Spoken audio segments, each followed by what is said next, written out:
ఊర్లో ఉంటే మార్నింగ్ లేవగానే ఆ ఫ్రెష్ ఎయిర్ పీల్చుకున్నప్పుడు వచ్చే ఫీలింగ్ సిటీలో ఉన్నప్పుడు పీల్చుకునే దానికి సంబంధమే ఉండదు. ఈరోజు మార్నింగ్ లేవగానే బయటకు వస్తే మా డాడీ పాలు పిండుతున్నాడు అనమాట. సరేలే వీడియో షూట్ చేద్దాము అని చెప్పి షూట్ చేయడానికి వచ్చా. ఈ ఆవులు ఏంటంటే మేము పుట్టినప్పటి నుంచి ఉన్నాయన్నమాట. అంటే సేమ్ ఆవు కాదు, దాని పిల్లలు.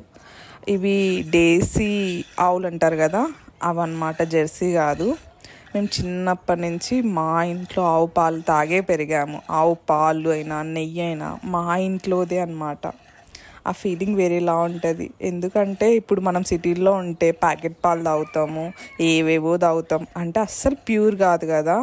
అది మన ఇంట్లో ఆవు పాలు అప్పటికప్పుడు పిండుకొని ఫ్రెష్గా కాఫీ చేసుకుని తాగితే స్వర్గమే. మీకు కూడా ఎప్పుడైనా ఇలా కుదిరితే ఎప్పుడైనా పల్లెటూర్లకు వెళ్ళినప్పుడు ట్రై చేయండి. అంటే మోస్ట్లీ అందరు సిటీస్లో ఉంటారు కదా, అందుకే చెప్తున్నా.